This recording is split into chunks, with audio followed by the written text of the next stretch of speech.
Hey guys, welcome back to my channel. Today I'm sharing a story that you might have actually lived through yourself, and trust me, it's a love story. Are you ready? Let's go! She had been a nurse for 31 years and thought she had seen everything. But the moment she pulled back that curtain and saw what was in front of her, her hands went completely still. Because what that 27-year-old man was hiding under those hospital sheets was something no woman in his life had ever been able to handle. Until her... Oh my goodness, girls, you are absolutely not going to believe the story I am about to tell you tonight. I was sitting at my kitchen table last week, going through some old letters a friend of mine sent me, and she mentioned this woman she had known for years, a nurse named Patricia, 58 years old, working at a hospital in Philadelphia. And when my friend told me what happened to Patricia, I put down my coffee cup and I just sat there with my mouth open. Because this is not just a love story, girls. This is a story about a woman who had given everything to everyone around her for her entire life and had completely forgotten, what it felt like to be seen. So pour yourself something warm, get comfortable, and let me tell you about Patricia. Patricia had been walking those hospital hallways since she was 27 years old, 31 years of early mornings, double shifts, cold coffee, and tired feet. She knew every corner of that building, every squeaky wheel on every medication cart, every flickering light in the East Wing corridor. Philadelphia General was not just her workplace, it was her second home.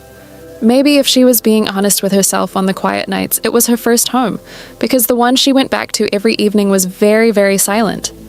Patricia had been divorced for 11 years. Her daughter lived in Denver and called on Sundays when she remembered. Her son was in the military and sent short messages on holidays. She was not bitter about any of it. She had raised them well and they had their own lives, and she understood that. But understanding something and not feeling the weight of it are two very different things. And Patricia felt the weight of her silence every single night when she turned the key in her front door and stepped into a house that did not notice she had come home.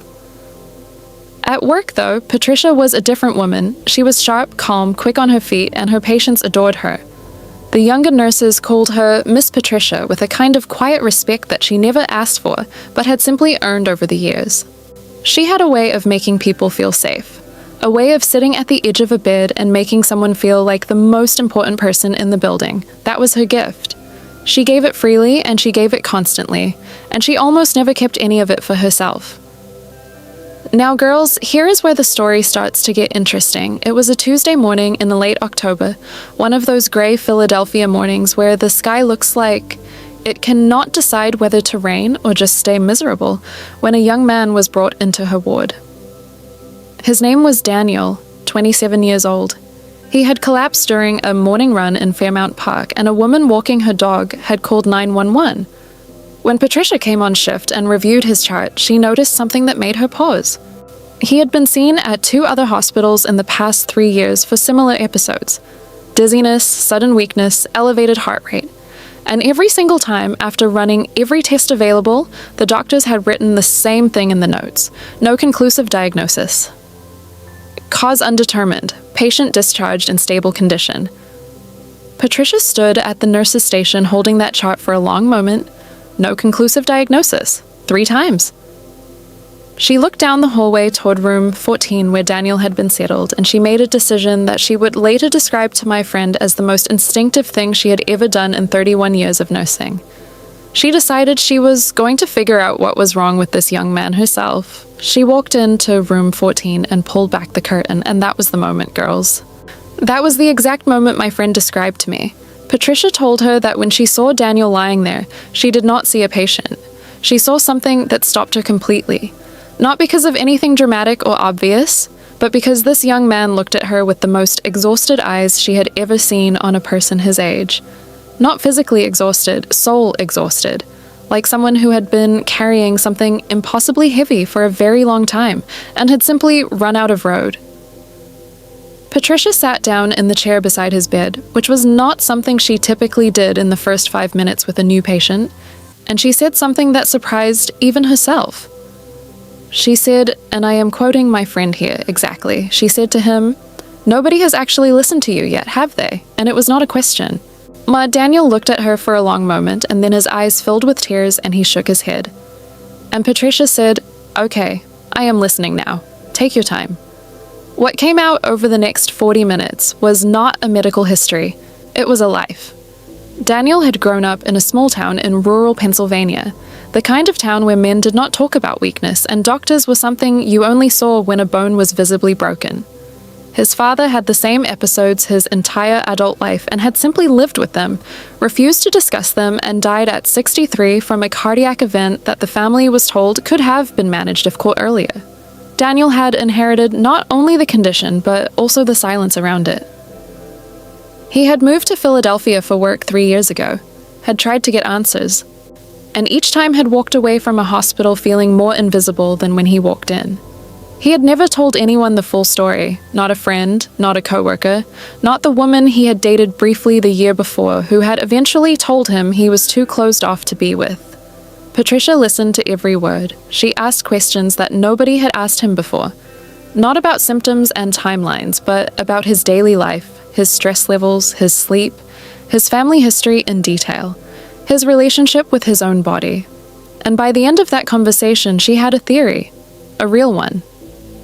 She brought it to the attending physician with her notes and her observations, and 3 days later, Daniel had a diagnosis. A hereditary heart rhythm condition, completely manageable with medication and lifestyle adjustments, that had been missed 3 times because nobody had taken the time to hear the whole story. Daniel was discharged on a Friday afternoon. Patricia was finishing her charting at the nurse's station when he stopped in front of her on his way out. He was dressed in his own clothes, a grey jacket and dark jeans, and he looked entirely different from the exhausted young man who had arrived on Tuesday morning. He held out his hand, and when she shook it, he said, "You are the first person who ever made me feel like my life was worth figuring out." Patricia told my friend that she smiled and said something professional and kind and watched him walk down the hallway toward the elevator. And then she sat back down and stared at her screen and felt something shift inside her chest that she had not felt in a very long time. 3 weeks later, Daniel came back to the hospital, not as a patient. He had brought a small plant for the nurse's station, one of those little green ones in a terracotta pot, and a handwritten card that said thank you to the whole team. But he asked specifically for Patricia. They talked for 20 minutes in the hallway outside the ward. He told her his medication was working, that he had been sleeping better, that he had started telling people the truth about his health instead of deflecting. He seemed lighter. He seemed like a person who had been given permission to exist fully for the first time. After he left that day, Patricia went home and sat in her quiet kitchen and thought about the way he had looked at her when they talked. Not with the desperate gratitude of a patient, but with something more like recognition. Like he was looking at someone who understood something essential about what it meant to carry a weight alone. And Patricia, who had been carrying her own weight alone for 11 years, understood that look better than almost anyone. He came back again 2 weeks after that, and then again. It was never planned, never awkward, never anything that anyone could point to and define clearly. He would bring coffee sometimes, or stop by on his lunch break if he was working nearby. They would talk. About his health at first, and then about books, and then about their families, and then about the kind of things people only talk about when they have decided, without quite saying so, that they trust each other completely. Patricia told my friend that she kept waiting for it to feel inappropriate, because she kept reminding herself of the distance between 58 and 27. She kept looking for the moment when she would feel foolish, but that moment never came. What came instead was the slow and quiet realization that Daniel made her feel like the most interesting person in any room they were in together. That he asked her questions nobody had asked her in years. That when she talked, he listened the way she had spent 31 years teaching herself to listen to others. It was Daniel who said it first. They were walking along the Squealkill River on a Sunday afternoon in December, the cold coming off the water in long, slow waves, and he stopped walking and turned to her and said, "Patricia, I know this is not simple. I know there is a distance between us that people will notice and have opinions about. But I have not felt this way about being around another person in my entire life, and I think you deserve to know that." Patricia stood there in the cold Philadelphia air and looked at this 27-year-old man who had collapsed in a park 2 months earlier, and she thought about 11 years of silent evenings and Sunday phone calls from Denver, and the key in the front door of a house that did not notice her. And she said, "I know it is not simple either, but simple has not been working out very well for either of us. Girls, I have been thinking about Patricia's story ever since my friend told it to me, and I keep coming back to one thing. 31 years of taking care of everyone else. 31 years of being the person who listened, who stayed calm, who made everyone feel safe. And it took a 27-year-old man collapsing in a park and ending up in her ward on a grey Tuesday morning for someone to finally walk into her life and decide that she was worth listening to in return.